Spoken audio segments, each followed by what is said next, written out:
C'est bientôt la rentrée des classes au Burkina Faso et la période rime avec commercialisation des fournitures scolaires et malheureusement avec l'indélicatesse de certains libraires détaillants comme grossistes, d'où l'entrée en jeu de la brigade mobile de contrôle économique et de répression des fraudes. Hier, elle a effectué une visite inopinée dans certains points de vente pour détecter les commerçants véreux. Le reportage de Adama Guiti, Fanta Ouattara et Karim Bichenga. Une opération de contrôle des prix de fournitures scolaires à Koulba. Ces agents procèdent à la vérification du prix unitaire des cahiers, des livres, des sacs d'écoliers et bien d'autres. Le constat fait, ce grossiste vend ses articles en détail et même très cher. Ça, c'est pour protéger les revendeurs, en fait. Parce que quand quelqu'un vient travailler avec toi, achète aller pour revendre. Si tu vas vendre au même prix comme lui, tu ne l'es pas le protéger à ce moment. Comment il va gagner? Si moi je vends comme toi-même, quand tu viens pour acheter en gros chez moi, et je veux vendre pareil comme toi, vous voyez, c'est pas possible, tu peux plus vendre. C'est une protection pour les commerçants. Sur l'avenue Kwame Nkrumah, une autre librairie. Sa spécialité est la vente des articles scolaires en détail.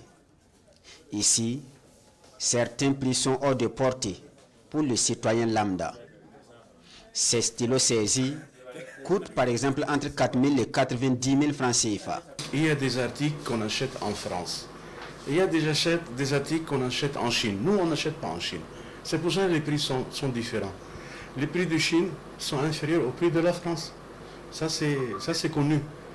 Puis en plus, nous, on paye toutes les taxes. Peut-être les autres, je ne sais pas. Au bilan de cette sortie inopinée, les contrôleurs notent beaucoup d'irrégularités, voire une négligence et une augmentation anormale des prix de la part de certains commerçants. Au niveau des détaillants, nous avons vu qu'il y a toujours un problème en matière de l'affichage des prix. Donc l'information du consommateur n'est toujours pas une réalité chez certains commerçants. Voilà. Donc nous avons également demandé les factures d'achat à leur niveau pour donner suite à ces dossiers-là. Maintenant, chez les grossistes également, nous avons vu qu'il y en a qui ne mettent toujours pas aussi leur enseigne commerciale pour mettre leur niveau de distribution. Donc à leur niveau aussi, nous avons demandé les documents tels que le barème de prix et les conditions de vente. C'est pour s'assurer que les prix sont normaux et bons. Les contrôleurs de la brigade mobile de contrôle économique et de répression des fraudes sont clairs.